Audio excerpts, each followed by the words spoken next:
de la Mode, I welcome you to Fashion Week 2015. This edition will honor Russian designer and Monaco Russian engineer. The Chambre Monégasque de la Mode represent the brands and designer of the Principality of Monaco. Fashion Week will show Spring-Summer Collection 2016 of international designer coming from Russia, France, Italy, Portugal, Kazakhstan, Uzbekistan, Armenia, Singapore, Panama, and of course, Monaco. I would like to express our gratitude to the Principality of Monaco, to our executive partner Società Italia, and to all our sponsors and partners. A special thanks to Davide Jais, who is the responsible of the organization of Fashion Week conferences. Please, Davide.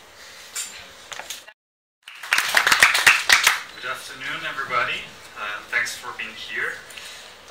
Just a quick explanation on how is organized this conference. Thanks, Federica, and thanks to all the participants of this conference, and to our guests and speakers for accepting our invitation. So the theme of this conference is the future of past growth engines.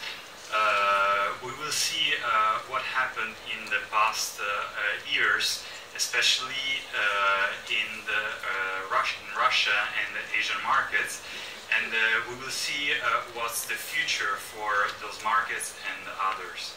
So the first part of the conference is an introduction.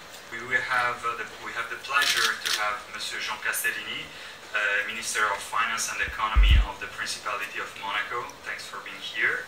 Joanna Laike for the Monaco Chamber of Economic Development that will explain why it's interesting today to establish a business fashion business in Monaco. Then we have Mr. Federico Fiorentino from the President of the International Franchising in the Fashion Industry. And we will enter then in the heart of the conference, so with a face-to-face, with an international overview about the fashion markets and the fashion trends with Cavaliere Mario Buselli. Thank you very much for being with us. And then we will see a bit more. We'll enter in the focus, so Russia, with Tatiana Sucheva and Alessandra Guffanti from Sistema Moda Italia for the overview of the Asian country. Guest fashion bloggers and fashion influencers. So today digital is extremely important in fashion, and so we really wanted to put a focus in this conference and see what are the changes in the communicating fashion, and so where is the digital communication going. And we will end our conference day with the Monte Carlo Fashion Week Awards.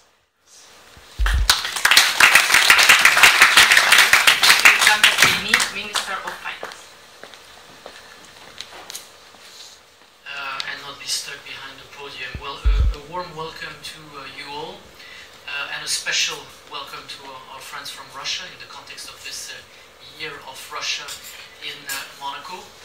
I would like, in the name of the princely government, to congratulate and thank the Monégasque Chamber of Fashion for organizing this MC Fashion Week. It's been running for quite a few years, and we see the expansion of this event and the variety of participants growing. So it is a testimony to their enthusiasm and commitment, and we are very keen to see this event continue to grow and prosper in Monaco. When I saw the topic of my intervention, my speech, Monaco as a global platform for fashion, I said, wow, that's a very ambitious topic. And then I thought, well, where could I find similarities between your business, between the sort of businesses you're in, and what we in Monaco, at the level of the Princi government, were trying to convey. Obviously the only ones which relate to your activity, but I could find it particularly relevant to mention them when it comes to our job at government level. There is a question of brand. On one hand, you have a brand, and many of you embody brands, and it's important to have a name, to have a brand. Sometimes it's a family business, sometimes it's a well-known international brand. But at the other end of the spectrum, there is what I, for lack of a better word, labeled credibility. Because a brand in itself is image, it sells itself, it means something, but if the product or the service is not up to it, well, I don't see how that brand can sustain itself and can continue to be successful. Of the brands and the companies that will present, that will be present at the fashion shows embody. You can be a very exclusive company, very exclusive brand selling at very exclusive prices, or you can be mass market. And sometimes there is a bit of a dilemma as to how to combine both, especially in the context of large international groups. And Monaco as a country also sometimes has to face this dilemma. We welcome many people, and at the same time we want to make everyone feel like he or she is the one, is the only one, is the true one when they come and set up a business in Monaco. So I'm going to say a few words about that as well. And then I'd like to conclude about the importance of marketing and communication, because it doesn't matter whether you are a country or whether you are a company. If what you do is great but nobody knows it, or you have a problem conveying the message, making it known to the rest of the world, then it is hopeless and useless. So how do we relate to those concepts in Monaco? Well, Monaco is probably one of the most famous brands in the world. You can attribute many features to Monaco. There are many words, many concepts, many ideas, many events. Of a model, what does that imply at state level? It implies that the message you're trying to convey rests on solid foundations.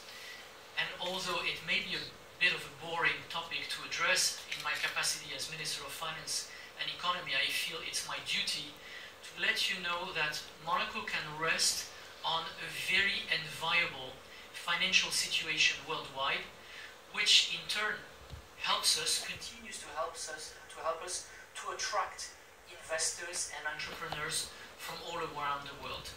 What is this enviable situation? Well, think about what is happening in other parts of Europe right now.